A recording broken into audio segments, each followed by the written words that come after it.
Welcome to Uncommon Knowledge. I'm Peter Robinson. Thomas Sowell has studied and taught economics, intellectual history, and social policy at institutions that include Cornell, UCLA, and Amherst. Now a senior fellow at the Hoover Institution, Dr. Sowell has published more than a dozen books, many more than a dozen books, actually. I was just too lazy to count them all up. The one with which we will concern ourselves today, his classic work, first published in 1987 and then republished last year, A Conflict of Visions. Segment 1, The Two Visions. Let me quote from A Conflict of Visions. Quote, "When interests are at stake, the parties directly affected usually understand what the issue is.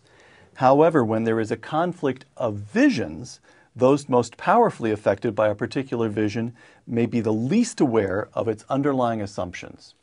Explain that distinction between interests and visions. Oh, interests are articulated. The people who have particular interests know what they are and know what they're trying to do. If you're a farmer in Iowa, you want the ethanol subsidy That's because it. you'll get a higher price for your corn. Absolutely. All right. All right. With visions, it's different. These are the implicit assumptions with which you operate. You may not articulate them even to yourself, but you're assuming certain things when you talk or when you think. And seldom are those things spelled out. Now, in A Conflict of Visions, you talk about two fundamentally differing visions. Mm-hmm. And these two fundamental visions underlie an enormous amount of the Western political tradition. Yes. The constrained vision and the unconstrained vision. Mm-hmm. Let me take a stab at a tight definition of each, and then you correct it for me. Mm-hmm. Under the constrained vision, an exemplar would be Adam Smith. Yes. Human nature is flawed, but it's fixed.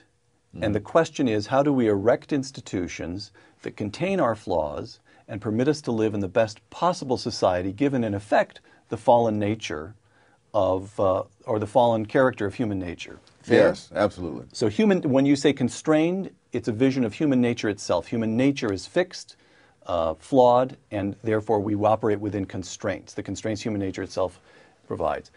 Unconstrained is human nature itself is malleable, and you say that Rousseau, man is born free, but everywhere he is in chains. That's the classic statement of the unconstrained vision. Would you explain that? Yes, that the things that we suffer, according to those with the unconstrained visions, it's because of the failure of other people to be as wise or as noble as themselves, because there are no inherent reasons for us to be unhappy. So one looks at pain and difficulty in the world and says, well, this is the way life is. Mm-hmm. We'll never eliminate it. Let's be wise and prudent and erect institutions that make life as much better as possible. That's constrained. Yes. The unconstrained vision looks at pain and suffering and says we must remake the world. There are institutions causing this pain and suffering. Oh, absolutely. Okay. Now, let me give you another quotation. The two great revolutions in the 18th century in France and in America can be viewed as applications of these differing visions. Explain that one. Well, in France, the idea was that if you simply put the right people in charge and created the right institutions, then all these problems would go away. In the United States, it was assumed from the outset that there were very limited things you could do, and what you needed to do above all was to minimize the damage done by the flaws of human nature.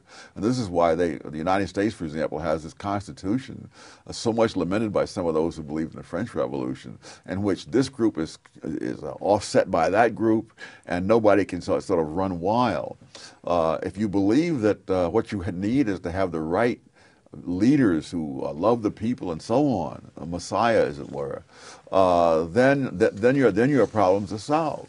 But if you don't believe there is any political messiah, and you believe that you have to make sure that all people are restrained in what they are able to do, then you have the separation of powers, you have elections, you have constitutions, you have all kinds of things hemming you in. Condorcet, who was the great supporter of the French Revolution, could not understand why there was this separation of powers, and not even when at the end of his life he was arbitrarily thrown into prison, where he continued to write about why the Americans have this separation of powers.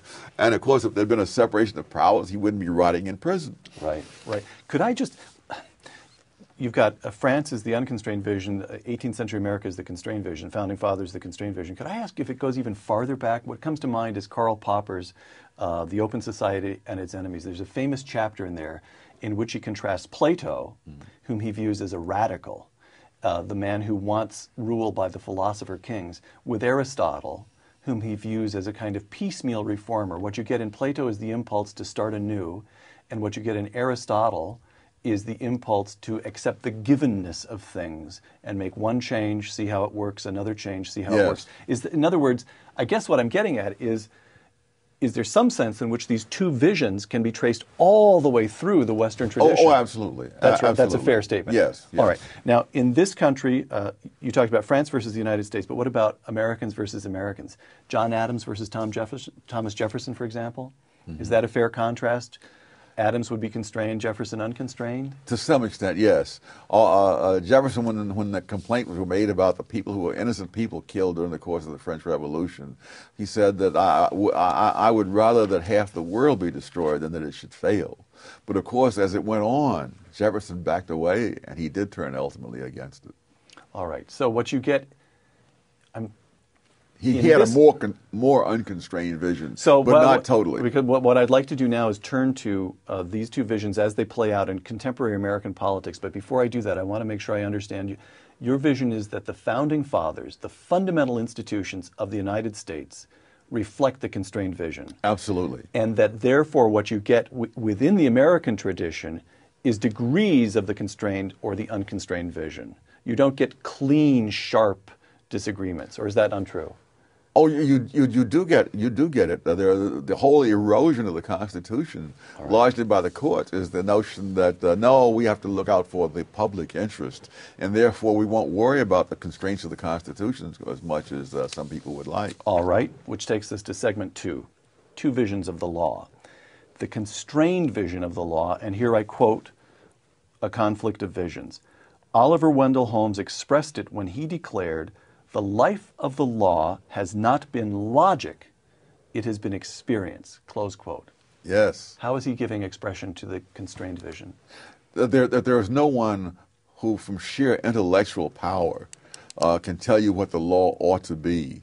That we learn from trial and error simply because we're not capable of learning everything just by figuring it all out in advance. The unconstrained vision of the law. Here you quote John Stuart Mill, quote, "To look at legal precedents was," I'm quoting you, "in Mill's view to make," and here you quote Mill, "an absurd sacrifice of present ends to antiquated means." Yes. Close quote. How is he giving voice to the unconstrained Well, vision? this is the notion that we need someone to come along and update the law from his own intellectual resources rather than from the actual experience of millions of people in generation after generation. No one believes the law should remain fixed as it was at some given point in the past. The question is, who shall have the authority to change that law, and with what constraints on that person, so that that person is not just giving vent to his own feelings or imaginings or theories. All right, let me give you a couple of quotations. John McCain, in the presidential debate of October 16th, on the kinds of judges he would nominate to the Supreme Court, quote, "I will find the best people in the United States of America who have a history of strict adherence to the Constitution and not legislating from the bench," close quote. Barack Obama, during the same debate, "If a woman is out there trying to raise a family, trying to support her family, and is being treated unfairly, then the court has to stand up if nobody else will. And that's the kind of judge I want." That's unconstrained. That somehow or other there are people with the judicial robes on who can just decide these things ad hoc, which among other things would mean we would no longer really have law. You would discover, once you got into the courtroom in front of the judge, you would then discover what the decision is, but you'd have no clue beforehand. So that would, a full embrace of the unconstrained vision, which Barack Obama seems intent on, would overturn the fundamental basis of American law, which is a nation of laws, not of men. Absolutely. It would be a nation of men, of judges. Yes. All right. September of this year, the Rasmussen Polling Company asked this question: should the Supreme Court make decisions based on what's written in the Constitution and legal precedents, or should it be guided mostly by a sense of fairness and justice? Close quote. 82% of McCain supporters said the Supreme Court should base its decisions on the Constitution. 29% of Obama supporters agree. 11% of McCain supporters said the Supreme Court should make its decisions on fairness. 49% of Obama supporters said that it should. Now, here's the question. You've said McCain constrained, Obama unconstrained. But what this would seem to indicate, this polling data, that this is not just a debate taking place among politicians or American elites. It's reached very deep into the American public. Oh, absolutely. 49% of Americans think the Supreme Court should... Of Obama supporters. 49% of Obama supporters, exactly, say the... So does that startle you? Does it alarm you? It doesn't startle me, it depresses me. But, you know, this has been going on for a long time. People complain about a court decision on the basis that, that they wish it had turned out differently. But that isn't the judge's job. There was a wonderful case, and I wish I could remember the title of it, in which Clarence Thomas said that he really agreed with the position taken by one of the litigants in the case, but that he wasn't there to decide that issue. He was there to decide what did the law say. And the law said otherwise, and so he voted against them. You see the same thing in Oliver Wendell Holmes, where in a number of cases he makes very cutting disparagements of one of the litigants in the case and then votes in favor of him. Because I'm not here to decide what the merit is. And one of his decisions, he said, I am not at liberty to discuss the justice of the act. The act is what it is, and once I know what that is, that's the decision I have to make. Well, then, if you see, well, one more question here. You write, the unconstrained vision, again I'm quoting you, has tended historically toward creating more equalized economic and social conditions in society, even if the means chosen imply great inequality in the right to decide such issues and choose such means, close quote. Inequality in the right to decide issues. Does that tell us why the left in the United States seems so much more comfortable with having courts make social policy? Oh, absolutely. That's what's going on. Absolutely. That they want equality of outcomes, and they will choose how to make the outcomes equal. But they don't want equality of choice on the part of the people themselves.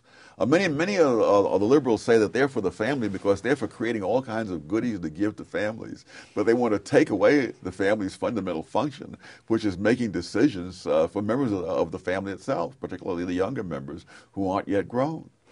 In the current political context, and we're taping this program just 2 weeks before the election, how do you see, what opportunity is there for those who believe in the constrained vision as regards the law to advance their view, to advance the constrained vision and beat back the unconstrained vision? I guess you argue for it, as you do for other things, but I think what happens is that many people vote.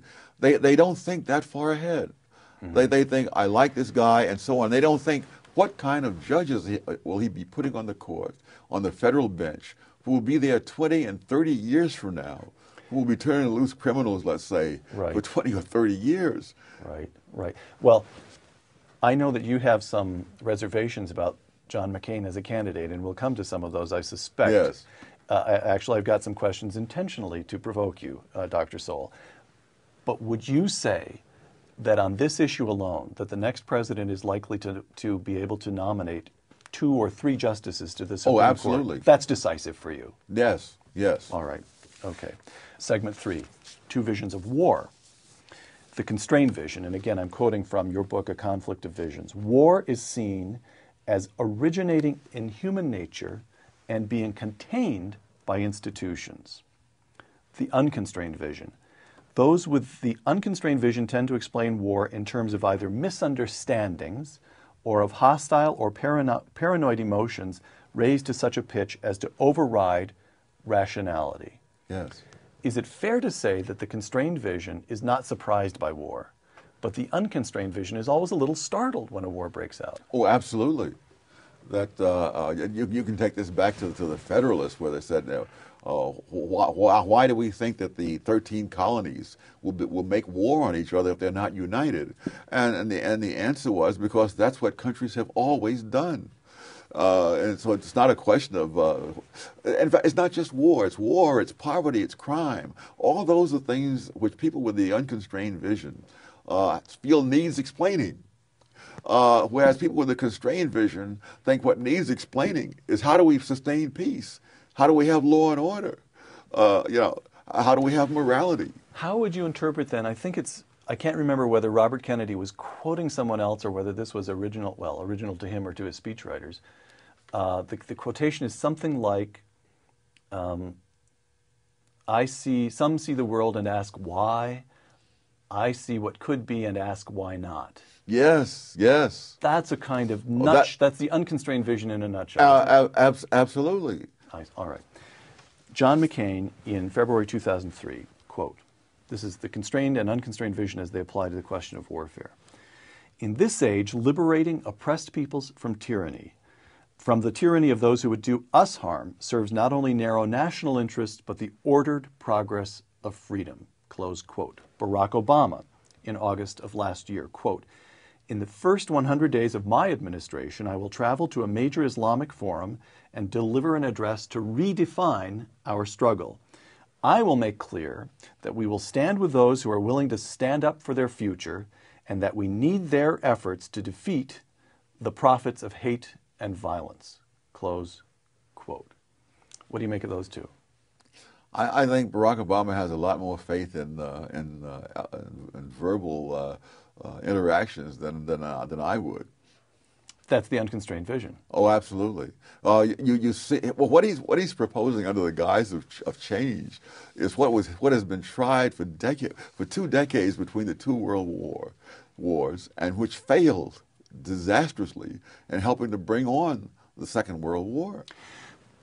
Well, that brings up another point. Is it fair to say that the constrained vision is more aware of history? That somehow or other there's an appreciation of and even a hunger for historical understanding, searching for precedent, what has worked before. Most things won't work. Therefore, we must work especially hard to discover what has worked in the past. And in the unconstrained vision, is there something, you don't say this in the book, this is a question on which I'm taking a total flyer here, but is there something almost anti-intellectual about the unconstrained vision, an unwillingness to look at the large facts of history? There's an unwillingness to look at the facts of history, and it's anti-intellectual in the sense of intellectual processes. Unfortunately, it's all too characteristic of intellectuals as an occupational category. Between the two world wars, it was the leading intellectuals of the Western world who talked the biggest nonsense. I mean, it was Bertrand Russell who said that Britain should disarm, while Hitler was building up this military machine across the Channel. And in France as well, and Russell was by no means the only one in England. So why? Why would the unconstrained vision prove so particularly appealing to intellectuals? I think we could say, if I said to you, what would you expect a survey of the faculties of the top 100 academic institutions in the United States to show? If we could come up with a set of questions that would show whether the faculty adhere to the constrained or the unconstrained vision, you and I would both expect a huge majority to subscribe to the unconstrained. Oh, absolutely. Right? How come? Why? Why is that appealing to intellectuals? That is a tough one. But I think that, I guess the short answer is they imagine that good people like themselves can make this thing go. And if it hasn't worked in the past, it's only because they haven't had the right people doing it. In other words, communism would have worked if it hadn't been for Stalin. But of course, once you have a system like communism, people like Stalin are the ones who will come to the fore. All right. Back to warfare and defense. Barack Obama's plan for defense spending as of last year, I'm quoting his speech, I'll stop spending $9 billion a month in Iraq. I will cut tens of billions in wasteful spending. I will cut investments in unproven missile defense systems. I will not weaponize space. I will slow our development of future combat systems, and I will institute an independent defense priorities board to avoid unnecessary spending, close quote. Well, that's straight out of the 30s. There were people who were saying Britain should not. The British Labour Party in the early to mid-30s voted consistently against defense spending, and they argued that our security does not depend on armaments, but on disarmaments. And so when Chamberlain went to Munich to talk to Hitler, it wasn't just his own party, the conservatives, who applauded him when he came back. It was the labor and liberals as well. He was probably the most lionized man among Western leaders, perhaps, of the past century. John McCain, you've just compared Barack Obama to Chamberlain. I'm going to see if I can get you to compare John McCain to Churchill. How's that? That a little bit harder, but go ahead. All right, I'll take a shot at it.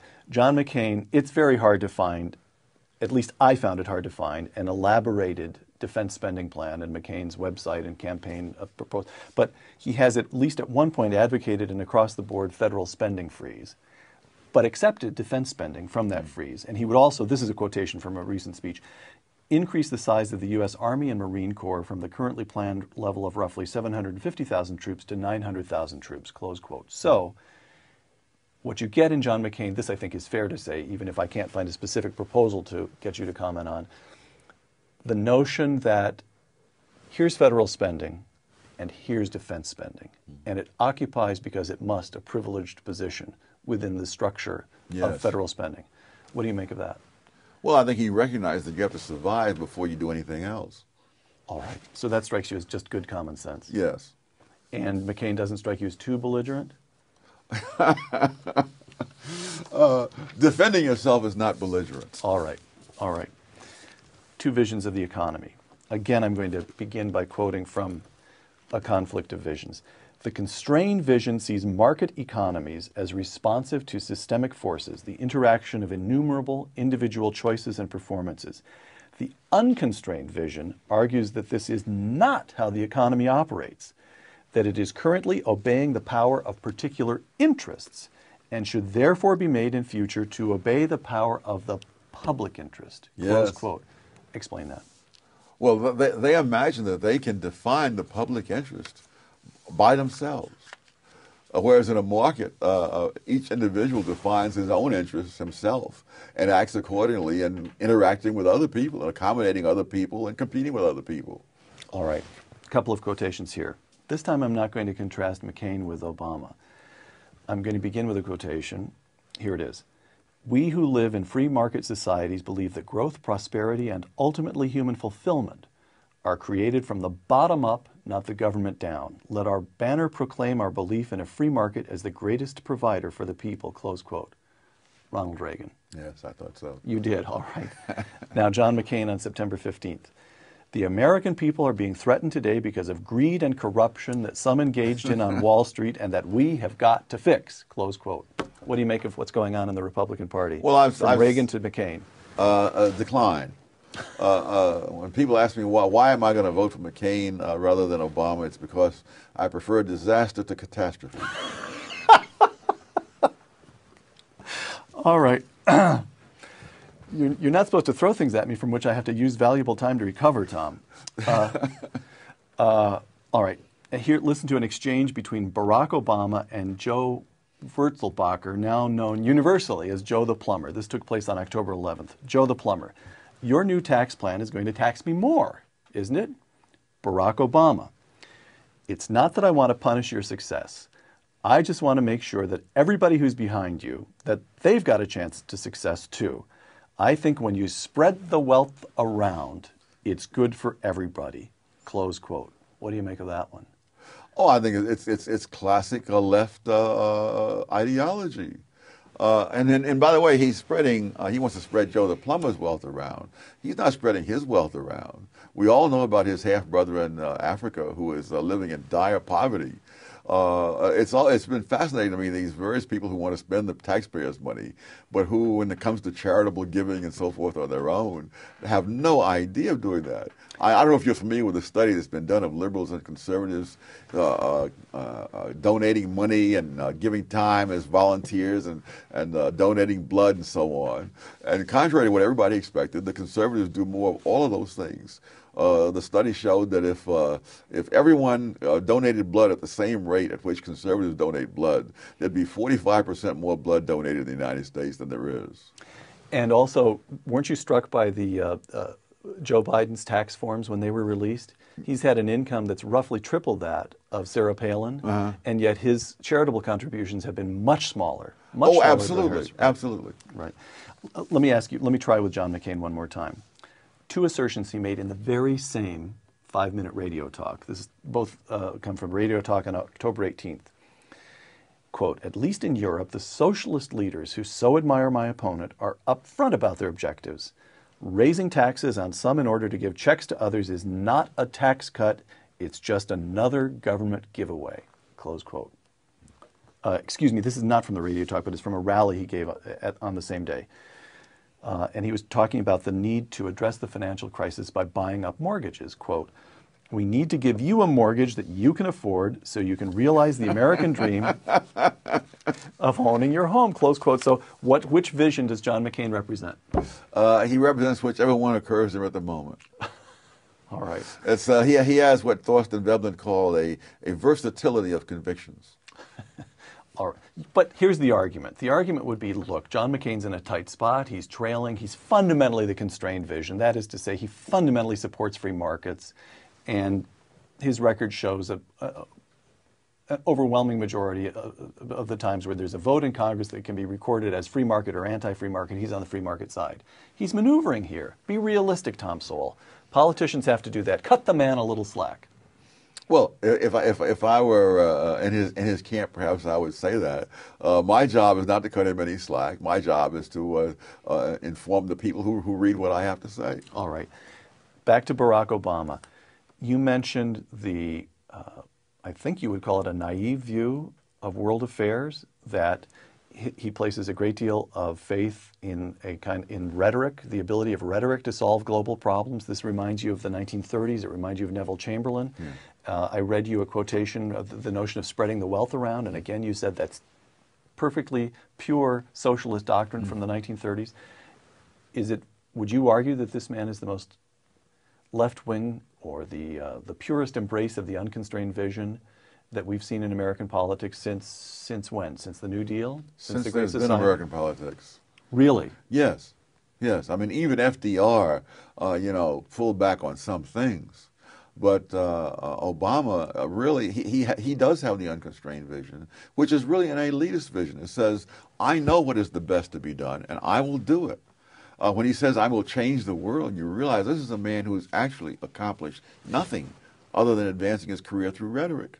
And it reminds me of a sophomore in college, who thinks that he can run the world because he's never had to run anything. And you can believe that only until you have personal responsibility for consequences. And that's when it gives you a little bit of humility. Why don't the American people see through that? Isn't that the fundamental bet that the founders made, that that voters would see through, ultimately they'd see through nonsense? Yes, but that was before nonsense became a large part of the curriculum of our educational institutions. All right. Segment 5. The two visions and the nature of the campaign. Again, I begin by quoting from A Conflict of Visions. Those with a constrained vision have tended to be less concerned with promoting economic and social equality, but more concerned with the dangers of an inequality of power, producing an articulate, ruling elite of rationalists, close quote. That gets to Bill Buckley's famous quotation about he'd rather be ruled by the first 2,000 names in the Boston phone book than by the Harvard faculty. That's the point, right? Yes. If you perform a Google search on Obama plus the word professorial, you'll get more than 62,000 hits. What does that suggest to you? What's going on here? We need to go to the phone book. Where the wise, again, I'm quoting from A Conflict of Visions, where the wise and conscientious individual is conceived to be competent to shape outcomes directly. This is the unconstrained vision. Yes. I, Barack Obama, know what's best for you. This is the way you put it a moment ago. Then his sincerity is crucial. Sincerity is so central to an unconstrained vision that it is not readily conceded to adversaries, close quote. That goes back at least 200 years. That people who have the constrained vision understand that people will make mistakes. And so therefore, when someone says something they disagree with, that to them is just one of the examples of it. They see no need to question his sincerity or honesty or whatever. But for those with the unconstrained vision, what they believe seems so obviously true that if you are standing in the way of it, either you must be incredibly stupid, utterly uninformed, or simply dishonest. Let me read you a few of the terms that have been used to describe Sarah Palin. Liar, Andrew Sullivan. Cancer, David Brooks. Oh, yes. Jesus freak, Bill Mayer. Reactionary, Katha Pollitt. Zealot, Maureen Dowd. Is that part of what's going on here? Yes, yes. People like that find it very hard to believe that someone else could honestly, sincerely, and intelligently reach a different conclusion. They talk about how complex the world is, but it never seems to be complex enough that other people could have read the same evidence they looked at and come up with a different conclusion. Mm. The implicit visions, again, you write in your conclusion, divide controversialists at all levels and across the boundaries of the law, the economy, and the society, close quote. The constrained vision versus the unconstrained vision. How is an informed American to choose between those two visions? I suppose it would require thinking about it, first of all, which is what a lot of people don't do anymore. I mean, there are people who simply react because they like the way someone sounds, and unfortunately, more and more such people vote. So it's a question of education? In one sense, yes. In another sense, no. I think before so many people went to colleges and universities, common sense was probably much more widespread. Why is that? Why is that? Why is that? We keep coming back to higher education as a kind of pollutant in the American political system. That's been a theme of our conversation. Why? What's going on? That's a tough one. That's my next book, which is about intellectuals. Oh, really? Yes, yes. But what have you found? What conclusions have you reached so far? That all the incentives are for people who are intellectuals in the sense in which I would define the term, to venture beyond what they are competent to do. That is, we know that who's the man at MIT who was the linguist? Noam Chomsky. Oh, Noam Chomsky. We know the man is a landmark figure in the study of linguistics. Yes. But we would never have heard of him if he stuck to linguistics. True enough. We know that our wonderful colleague, Mr. Ehrlich, is Paul Ehrlich here at Stanford. Yes, has a reputation in entomology. But we would never have heard of him if he had stuck to entomology. And so all the incentives are to go beyond what you're competent to deal with and to just assume that because you're wonderful at this, that this makes you sort of a general philosopher king. All right. If the current polls hold, the Wall Street Journal, I'm quoting the Wall Street Journal now, declared in an editorial last week, Barack Obama will win the White House on November 4th, and Democrats will consolidate their congressional majorities. Though we doubt most Americans realize it, the journal continues, this would be one of the most profound political and ideological shifts in U.S. history, close quote. Would you agree with that? Absolutely. And the repercussions extend, the fact that they will create disasters in the economy, I think will pale by comparison to what they will do in terms of countries acquiring nuclear weapons and turning those over to terrorists, which is the point of no return once that happens. Right, right. I was talking about this with a colleague of ours the other day, Tom McCurdy, who's an economist here at the Hoover Institution, and Tom said, well, remember what happened when Bill Clinton became president. His point is the American people are about to get an extreme illustration of the way government intervention messes things up. Bill Clinton offered only a mild illustration, and yet even under Bill Clinton, it was only 2 years before there was enough of a backlash response that Republicans took both houses of Congress away, and the man was boxed in from that point forward. That's a pretty optimistic reading of what might happen. In fact, very it's about optimistic. Very optimistic? Yes, because there is such a thing as a point of no return, and if in those first 2 years Iran gets nuclear weapons, we will be at that point of no return, And the next generation will live under that same threat and as far out as the eye can see. And so, sometimes people who are very clever say it's just as well to let these guys get in there and discredit themselves. Then we'll win on the backlash. People said that when Hitler was arising in Germany, and many of those people who said that died in the concentration camps. Which is a smaller tragedy than a nation dying in a sense. Before the primaries had ended, you wrote, Hillary Clinton versus John McCain. I wouldn't know whether to vote Libertarian or move to Australia. Now we know it's Barack Obama versus John McCain. You'll vote for John McCain, but hold your nose? What's your fundamental outlook? Yes, the difference is that the Clintons had the saving grace of utter lack of principle, which meant that when they saw which way the political winds were blowing, that's the way they'd go, regardless of what they'd been saying before. This man has been a far-left ideologue for 20 years. And not just a matter of ideology. I mean, people who are truly vile people. We're not talking about just people who have a certain theory. Bill Ayers. I mean, Acorn. I mean, we're talking thuggery as the way to get your ideas across. Father Flagle. You go down the list. I judge people by what they've done, not by what they say, particularly when what they say is the direct opposite of what they've done. So that, no, I think this man really does believe that he can change the world. And people like that are infinitely more dangerous than mere crooked politicians. Final question. Let's suppose that the Wall Street Journal is right. Let's suppose that Barack Obama wins and that the Democrats increase their majorities in both the House and the Senate. Let's suppose all of that. What would be your advice to young people dedicated to free markets, individual liberty, and broadly speaking to the constrained vision that you write about in A Conflict of Visions? What do you do if something like this happens? You do whatever you find you can do under those conditions, which you can only learn by experience. But it's a little like saying, what advice do you give to someone on death row when they come to take him down to the gas chamber? Tom, I'm trying very hard here to find a question to end the show on an up, but I don't seem to. I don't seem to be succeeding. Well, one good thing is that economists' predictions have been proven wrong before, and you can always hope that this one will be one of those many predictions. Right.